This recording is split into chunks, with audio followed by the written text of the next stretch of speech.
Fairfield Representative Town Meeting on December 17th. Will the clerk please call the roll? Steve Chesaray. David Fogel. Nancy Lefkowitz. Here. Keith Varian. Bill Gerber. Here.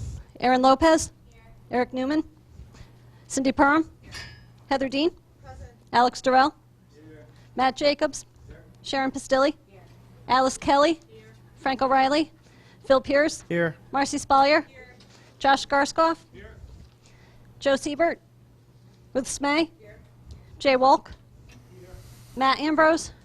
Steve Barretts. Here. Hannah Gale. Here. Lisa Havey. Here. Lauren Bove. Here.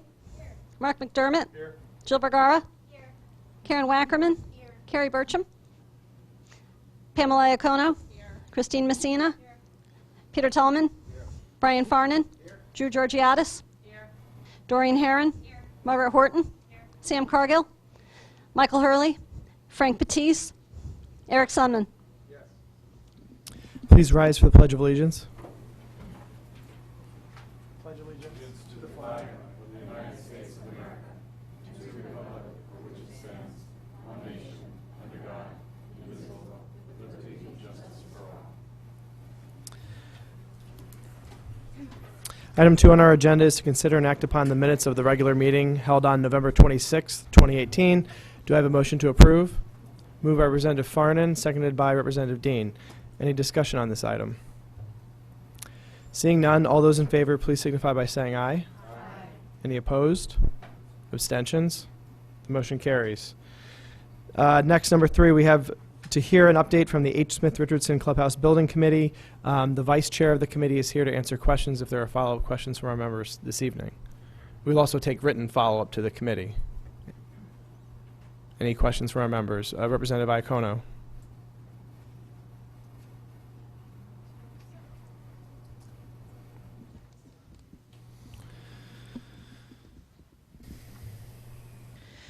Thank you. Pamela Iacono, District 8.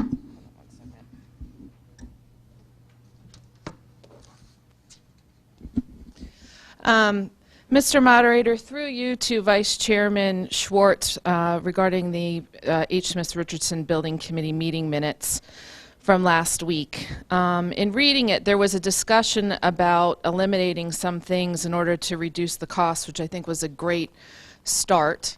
Some of the things they have in talking in reducing certain areas, the pervious asphalt at the ice rink location, changing the front paving from brick to concrete, the CMU dumpster enclosure to fencing, new front gate signage, eliminate the pergola and the columns around the pro shop, nano wall to French doors, eliminate the masonry chimney, eliminate redundant double doors to the dining room, replace gypsum board ceiling to ACT in the hallways, and eliminate the generator switch.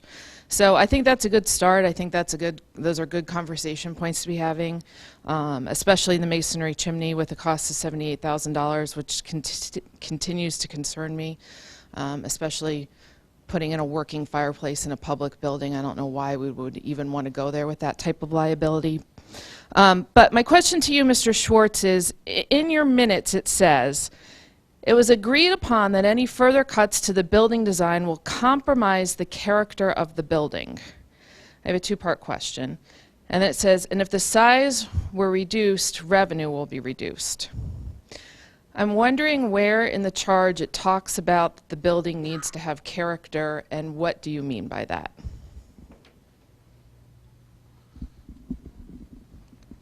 Thank you for the question. The building committee felt that we wanted to put up a building that we would be proud of. So we left some of the items in, and again, not everything's been finalized. We are meeting tomorrow night. We didn't have a full committee last Tuesday, so we're scheduled a special meeting tomorrow night. As far as the revenue goes, if we reduce the size of the building, then we can't, the revenue generator for the outings as well as we assume the rent would be less.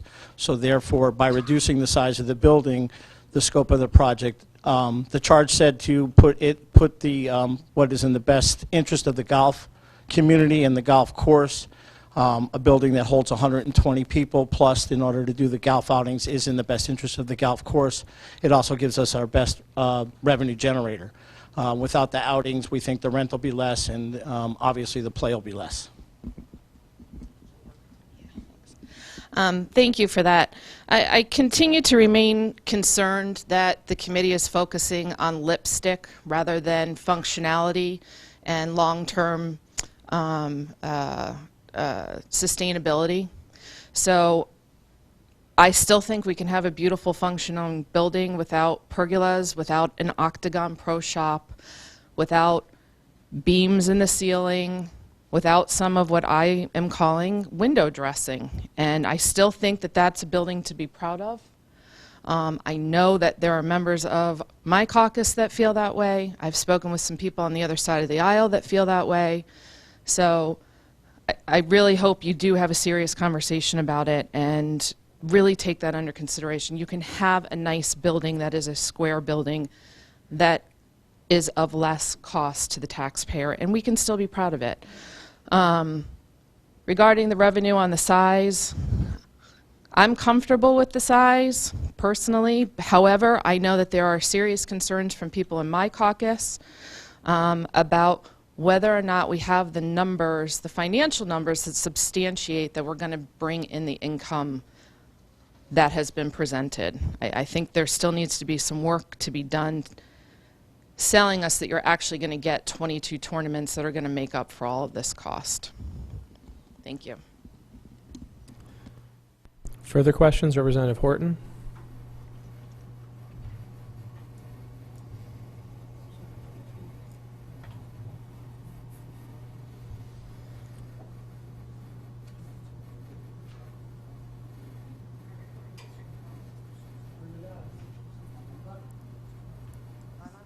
Can you hear me? Okay. First, thank you, obviously, to the Building Committee for, Margaret Horton, District 9, for all of that many hours of work that you guys have put in. You know, I think that probably we're all in agreement that understanding the current facility is really rapidly approaching unusable status.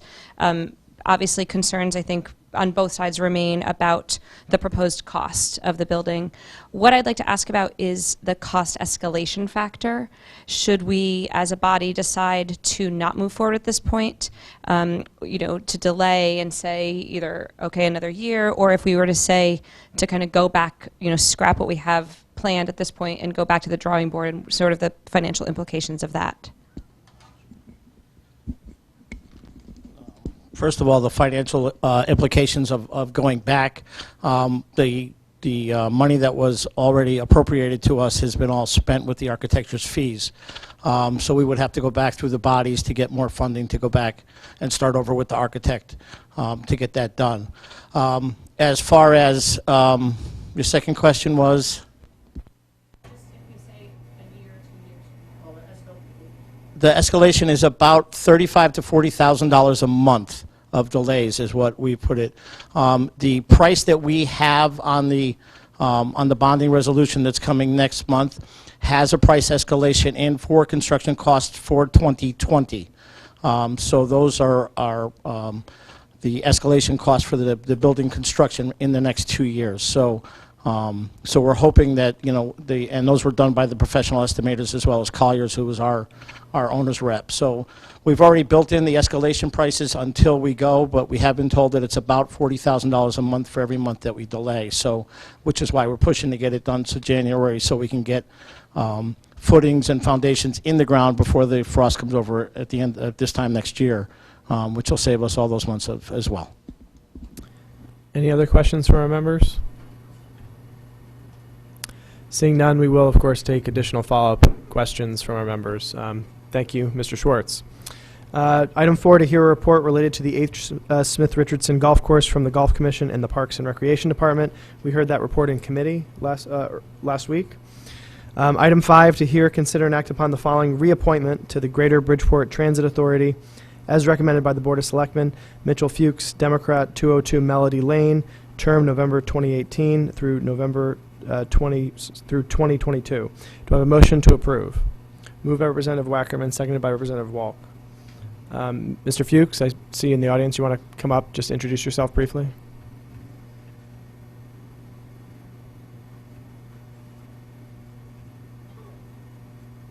No, I don't know how to use the switch.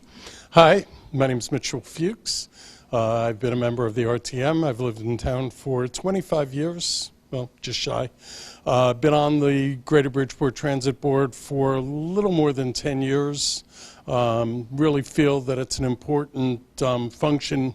Certainly it's been difficult with the budgets that we've been given, but we have a great CEO in Doug Holcomb, and really try to provide transportation for the community. And I think Doug is a great CEO, and Greater Bridgeport Transit is just, I'm also on Connecticut Commuter Rail Council.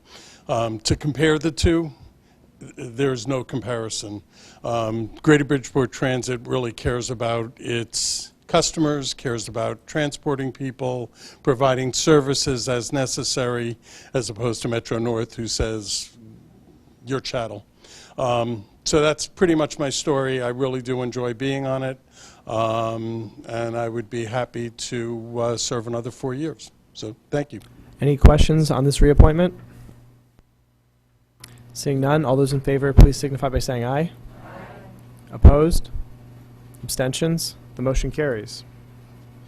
Item 6, to hear, consider, and act upon the following reappointment to the Solid Waste and Recycling Commission as recommended by the Board of Selectmen.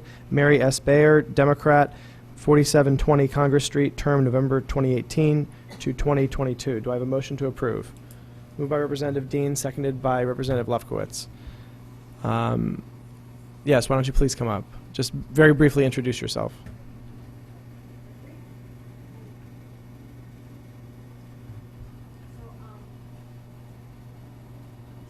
Hello?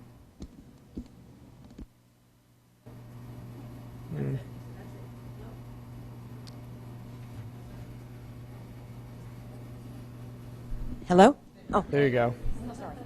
I'm Misty Byer, and I actually was born and raised here, and in 1990 I was on the Solid Waste and Recycling Commission. So I'm glad to be back because I think there's some huge, huge issues having to do with solid waste, organic waste recycling, and certainly everybody knows the issues of plastic. And so I'm just delighted to get engaged in this committee again. And that's Any questions for this reappointment? Seeing none, all those in favor, please signify by saying aye. Aye. Opposed? Abstentions? Motion carries. Congratulations. Next, item 7, to consider and act upon the following appointment to the Historic District Commission as recommended by the Board of Selectmen. Arthur N. Gravanis, Republican, 2829 Bronson Road, term November 2018 through 2023. Is there a motion to approve? Moved by Representative Vergara, seconded by Representative Dean. This appointment did appear before us in committee. Is there any discussion on this appointment? Seeing none, all those in favor, please signify by saying aye. Aye. Opposed? Abstentions? The motion carries. 8, to consider and act upon the appointment of an alternate to the Historic District Commission as recommended by the Board of Selectmen. James P. Bohannon, Republican, 51 Station Street, term November 2018 through 2023. Is there a motion to approve? Moved by Representative Beauvais, seconded by Representative Durrell. We again saw this, saw Mr. Bohan in committee. Is there any discussion on this item? Seeing none, all those in favor, please signify by saying aye. Aye. Opposed? Abstentions? The motion carries. Number 9, to consider and act upon, hear and consider for the first time amendments to the Alarms Ordinance, Chapter 45 of the Town Code of the Town of Fairfield, sponsored by Nancy Lefkowitz, District 1, Phil Pierce, District 4, Josh Garskoff, District 5, Ruth Smay, District 5, Lauren Beauvais, District 7, and Karen Wackerman, District 7. Again, we're not acting on this, we're just hearing and considering this. We have Captain Smith here to answer follow-up questions. Are there any follow-up questions? Representative Gale.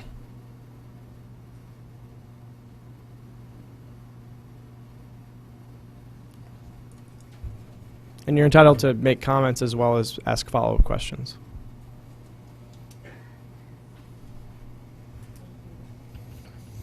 Thank you. Hannah Gale from District 6. And so I through you, Mr. Moderator, to the police commissioners. I brought this up in committee, and so I am raising the question of whether or not there is an an issue with disincentivizing particularly not-for-profits, schools, and houses of worship, who tend to have a lot of volunteers, who I've participated in this personally, who sometimes make errors when setting an alarm, and sometimes there can be a lot of doors, there can be details that people don't know about, and in this climate where we're so concerned about security in schools and houses of worship, I'm just concerned that I'm wondering if we could make an exception. So I found that there was an ordinance in the Town and Zoning Ordinance 29.7, which makes an exception for not-for-profits and houses of worship in regard to signage and allowing them to have a sign. So I'm just suggesting, since it is elsewhere in our code that we do make exceptions in those cases, that it might be possible to do that in this case. Thank you. Good evening, everybody. So currently there isn't, in the current ordinance, there is no exception for private schools or not-for-profits, houses of worships. So there was no change. We didn't put any change into the ordinance for that. That doesn't mean that the body can't recommend that type of change. Overall, though, what we're trying to do is reduce the amount of false alarms that the police department responds to on an annual basis.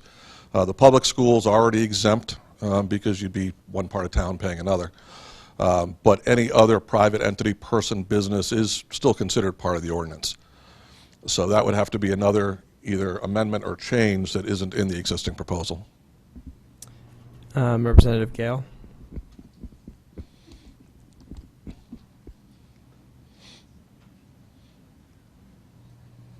Thank you. So I would like to propose an amendment to address this. So Representative concern. Gale, we're not acting on this tonight. If you want to propose an amendment, you can propose it next month when we act upon the proposed changes to the ordinance. Okay. Thanks.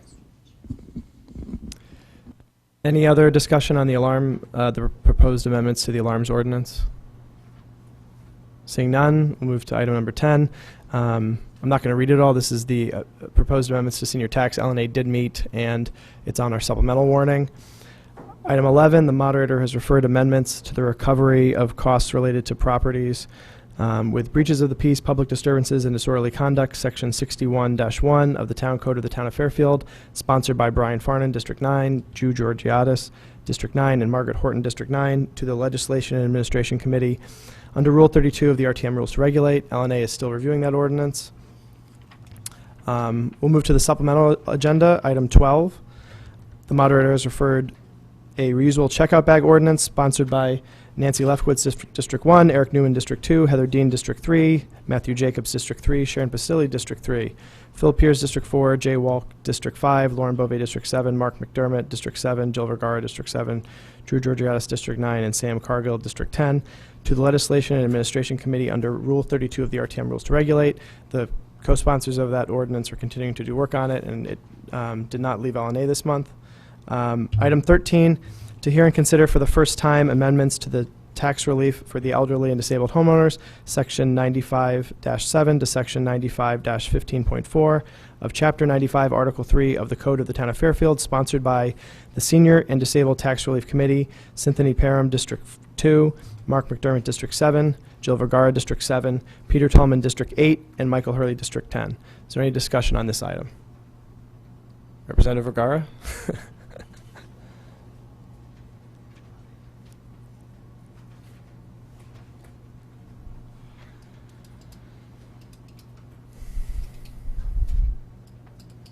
Hi, Jill Vergara, District 7. I'm mostly making this summary because I was asked to do so by the moderator, but this is supposed to be a short summary, so I won't take too much of your time, and just try to describe in very simple terms the proposals that we're making for the Senior and Disabled Tax Relief Ordinance. There are 4 different revisions that we're proposing. One of them has to do with an eligibility requirement.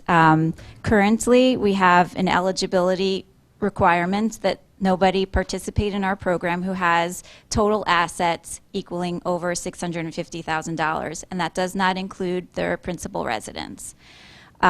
We are asking that we change this, mostly because of administrative problems in determining what qualifies as an asset. and replace it with an assessment limit. The assessment limit that we're proposing is for $750,000. This will be much simpler and easier for people to know whether they can apply and for the tax assessor to administer the program. The second change that we're requesting is to the credit program.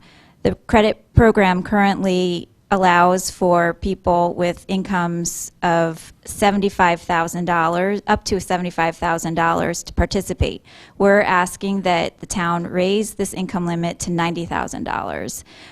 We're also asking that each of the tax credit brackets are increased by 10% for each of those brackets, as well as increasing the caps on the amounts of relief that we're allowed to give to each of these participants by $500 for each of the tax brackets. The third change that we're requesting is that we eliminate the freeze program. We're asking that this body do this because there have been no participants in the freeze program for the past 2 years, and we think it will just simplify our whole program. And the fourth proposal is mostly related to issues that arose very recently about concerns with expenditure on the program if we were to implement these changes. We are proposing a total expenditure cap on all of these programs equaling 1.6% on the total tax levy, which would be $4,187,000.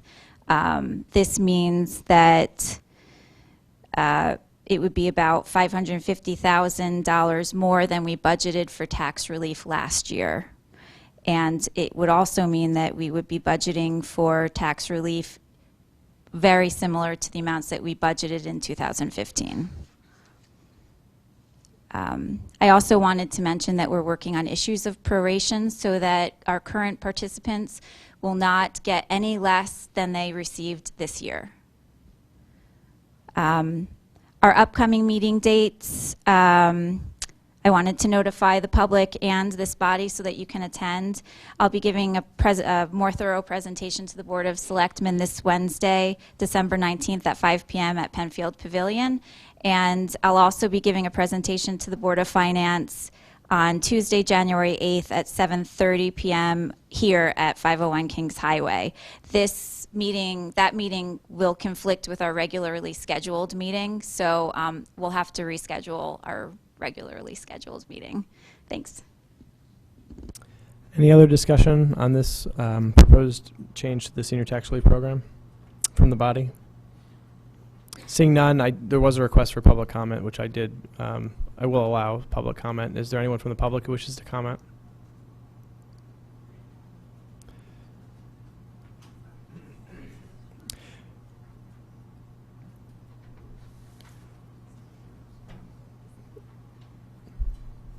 Please state your name and address for the record, and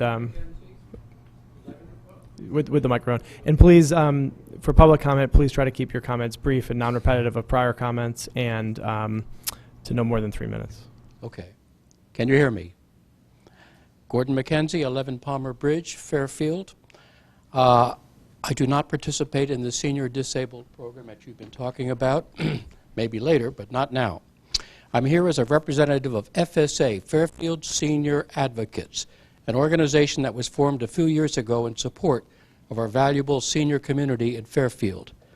There is general acknowledgement that retaining our seniors and attracting new seniors is important to our town and state. In the U.S., 39 states have some form of property tax relief for segments of its population, 10 for seniors only, and the rest with variable eligibility factors such as age, income levels, years as residents, and so on. When we assess the proposed changes to the senior and disabled property tax relief program, it is important to remember that keeping or attracting a senior in our town makes a very significant financial benefit to our town finances. In almost every case, seniors do not have school-age children, which saves town education expenses of over $19,000 per year per student, representing in total around 60% of the Fairfield budget. Our estimate is that the expected net annual cost to the town of a senior household leaving Fairfield is about $10,000 per year. Why do seniors leave? And how will the recommended program affect those numbers is a very complicated question to answer. Think of the factors involved, not just property tax, which for many retired seniors is their highest tax of all, but all the factors that contribute to the high cost of living here. Property taxes, income taxes, federal and state, sales taxes, gas taxes, food, and so on. A survey was done a few years ago of over 700 Fairfield seniors, and the number one response to why they might be considering leaving Fairfield was the high cost of living here, in particular taxes. Yes, there are many other factors involved, the cold weather, the death or moving away of family members, and so forth. However, one thing we can try to do is ease the tax burden of property taxes on our senior neighbors. It is important to point out that almost every community in Connecticut is trying to do the same thing, and the committee has done an extensive research into what many of these other towns are doing. We know that the number of seniors making use of Fairfield's Senior Disabled Tax Relief Program has declined. An interim additional relief could be expected to keep more of our seniors here while sending all seniors a message that they matter to us. We acknowledge the data needed to truly understand the drivers of senior migration at the town level is not currently available. Census data that filters age, income, numbers of households, migration data, all at the town level, and then combining them for analysis simply doesn't exist. That said, identifying and reaching agreement on how to capture the necessary data, whether it be written or face-to-face surveys, and perhaps somehow using realtors for input, would be a longer-term effort. Our recommendation is that interim additional relief be approved now, and at the same time we commit to supporting a process by the committee for capturing the relevant migration data through further surveys and research. Thank you. Thank you. Any other members of the public wish to speak? Hello. My name is Bill Linehan. I'm a senior in town, 42 Alma Drive. I've been here for 14 years, and I'm going to address first a thank you to everyone here tonight for your long and hard work in benefiting the town, and also a special thanks to the subcommittee, because I've been to several of their meetings, and I know the long hours and the analysis that they put in. I'm going to address one elephant in the room, and that's the QTAV. Basically, from my perspective, it is inappropriate as a prerequisite for eligibility in today's economic reality for seniors. First and foremost, the percentage of Fortune 500 companies providing traditional defined pension plans has gone from 50% in 1998 to a mere 5% today. Therefore, many national retail financial experts quoted in Money Magazine, Kiplinger's, USA Today, all state that seniors and soon-to-be seniors should have assets, liquid assets, not homes or home equity, but liquid assets of $1 to $2 million. Now, many of you might say that's a lot of money, but if you're in your mid-60s, you're standing there with a lot of anxiety. If you don't have a pension and you don't have guaranteed income, you're wondering whether that money is going to last for 20 or 25 years. Some of you know that we've had a spurt of assisted living complexes in our community. If you look at most of them, they're $5,000 to $8,000 a month. If a senior goes in, how long is $1 million going to last? Not very long at all. Next, these national experts say that that money, that guideline, is not to live lavishly, but to live comfortably for the 20 years. So therefore, the QTAV, in my mind, is rather discriminatory. Because if you have a senior or a senior couple that does not have a pension, a guaranteed income, and they've done what the experts said, they have saved all their lives and have invested wisely, with the Dow Jones Industrial Average going up 33% since 2014, then all of a sudden they may have $1 million, but they also may be sitting with only Social Security. And the average Social Security for most couples probably is around $30,000. So, do they need tax relief? You bet they need tax relief. because eventually they're going to have to start pulling those assets or selling those assets, or they're going to turn around and see that the $10,000 or $12,000 or maybe even the $15,000 that they're paying in real estate taxes, that's basically 30% or more of their adjusted gross income. And you may be looking at some of the facts. The real data comes from discussions with other seniors in town. There was somebody in our group that's in his 70s, early 70s. He keeps working.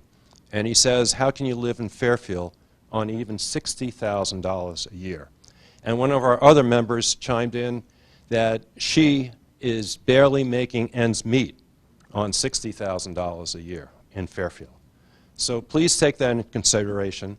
I also feel that the proposal that the subcommittee has made shouldn't be looked at a line expenditure in the budget. It's an investment. It's an investment in our seniors. It's an investment to keep our seniors here. And also an investment so that the spending, if a senior leaves, and there was a study back in 2014 that said if a senior leaves and a household with children come in, 2 children come in, school-age children, that there's an additional expense of $17,000 to $20,000 a year for that household. So now you have revenue staying stagnant, but spending going up. So, let's try to keep a balance of the seniors in town because it's helpful and it's beneficial to the town. I came from Wilton, and so many people, once their kids are out of school, leave Wilton. And I think there used to be a very strong, vocal group of seniors. And when I was there, I had children. So I said, oh, what are they complaining about the school budget for? Well, year after year after year, that voice of seniors kept decreasing. They either died, left town, or just didn't have the energy anymore to fight and try to keep some sense. And if you go to Wilton now, so many of the people I know have already left. And so the diversity in Wilton is not what we have and is beneficial here in Fairfield. So I also think that... Sir, you're at about almost 5 Time limit? minutes. Yeah, so if you could... Okay. I don't get the sense that there's a ton of other people here from the public to comment, but if you could briefly sum up. I will definitely sum up. The QTAV also cannot be policed. Okay, what you're inviting is perhaps tax fraud. Okay, because somebody has to write a written statement saying that they don't have $650,000. The other thing is, I believe very strongly that the tax assessor appears to be favorably disposed to this home asset value. So thank you for your time, and I hope that you give this proposal serious consideration. Thank you. Is there anyone else from the public who would like to speak?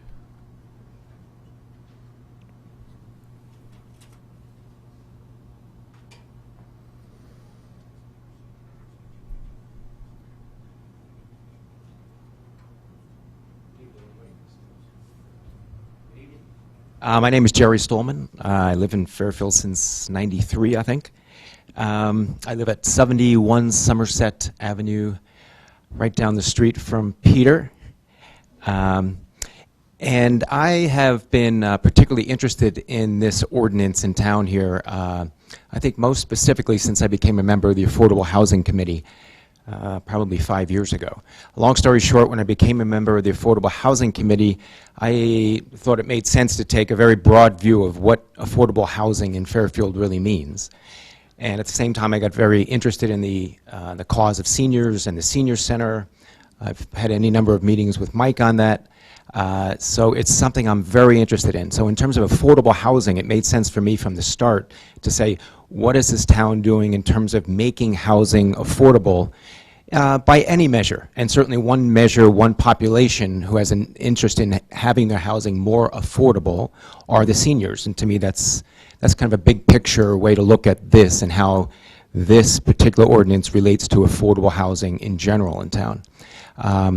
I want to personally thank Jill and her committee. Jill, I want to quote something in your memorandum very briefly. You say here that despite a steady decline in participation rates since FY16, no substantive changes have been made to the tax relief ordinance since 2013.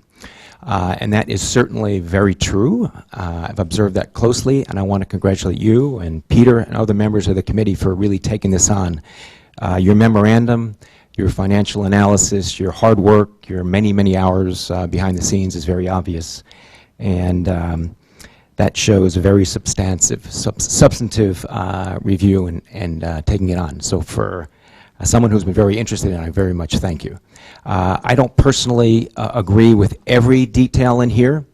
One particular change over the years I hope has changed in this is increasing the number of income brackets. I won't get into that, but if you look very closely at this and you really punch numbers in, the main drawback, I think, of this tax relief over time has been the fewer number of income brackets, the greater impact of just a little bit more income. So if you really look closely at this and you punch in just a little increase in income, which may bump you down to the next bracket, the very significant percentage change in your benefit and the attendant cap in your benefit together is a huge whammo. So that, to me, I think it invites fraud. And the more people I think you have inviting into the program, the more likely I think will be fraud. So I would, as supportive I am of your efforts, as supportive I am as written, I hope you all pass it frankly. Over time, I hope you would look at an increased number of brackets. And the other comment I would make, having looked at this closely, and I've actually listened to hours of tape over the years of this body discussing this topic, it seems to me that this body has exhibited an extraordinary, at least 3 or 4 years ago, an extraordinary amount of caution in approaching this. And I think to some degree you've you've been cautious in capping it down to 1.6. I think that takes the fear out of, wow, where could this go if we increase these benefits? By just capping, removing the cap, changing the cap from 2.5 to 1.6, it's such a huge difference that I think you have to throw caution out the window, frankly. Anyway, congratulations. I hope you all move forward on this. I think the seniors are waiting, and thank you for your service. Thank you. Would anyone else from the public like to speak? Seeing none, we'll come back to the body. Any comment from the body? Seeing none, we, again, don't take action on this ordinance this month. We take action next month. Item 12 on the original warning, to consider and act upon any other matters presented to said meeting in which may be properly acted upon under the rules of the representative town meeting. Is there any discussion on this item? Seeing none, I'll call for a motion to adjourn. Moved by Representative Dean, seconded by Representative Wackerman. We are adjourned.